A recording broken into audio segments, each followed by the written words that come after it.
শিক্ষা আহৰণৰ ক্ষেত্ৰত দৰিদ্ৰতা যিকোনো কাৰণতে হেংগাৰ হ'ব নোৱাৰে এই কথাষাৰকে পুনৰবাৰ প্ৰমাণ কৰিলে শিলচৰৰ আটাল বস্তিৰ এগৰাকী ছাত্ৰী দীপিকা দেৱে।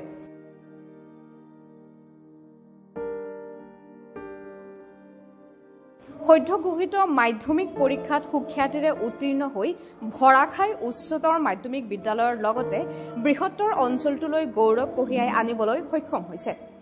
2025 বৰ্ষৰ মাধ্যমিক পৰীক্ষাত অৱতীৰ্ণ হৈ বাংলা বিষয় 86, ইংৰাজীত 84, গণিতত 58, বিজ্ঞানত 70, সমাজ বিজ্ঞানত 60 আৰু কম্পিউটাৰ সায়েন্সত 80 নম্বৰ লাভ কৰিছে।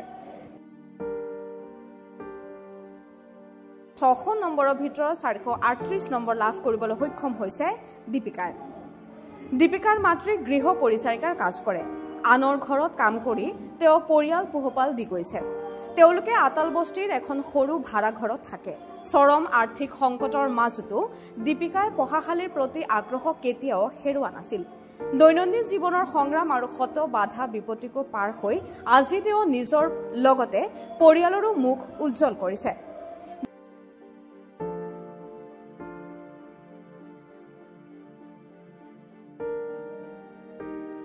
দীপিকা দেব খুবই ভালো লাগছে শুনে। আমি এত ভালো রেজাল্ট করেছি, আমি জানতাম না এত ভালো হবে।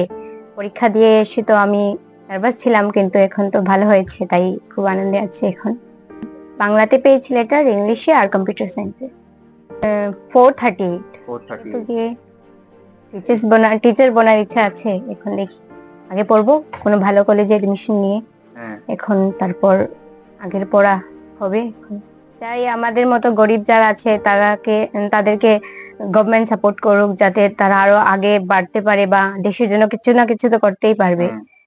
তো আমি গভর্নমেন্টের কাছে রিকোয়েস্ট করব যে আমাদের মতো যারা গরিব আছে তাদেরকে প্লিজ সাপোর্ট করুন। পড়ার ইচ্ছা পড়বো, পড়িয়া দেখি কিতাব বনে আর সবে মানে খুব মানে ইয়ে করছে। দেখি 2-3টা কলেজ আছে, সবাই সারে বলছেন আমরা পড়মু, তারা দেখি কিতা হবে। আমার তো করার কিছু নাই, আমি বাসায় কাজ করি।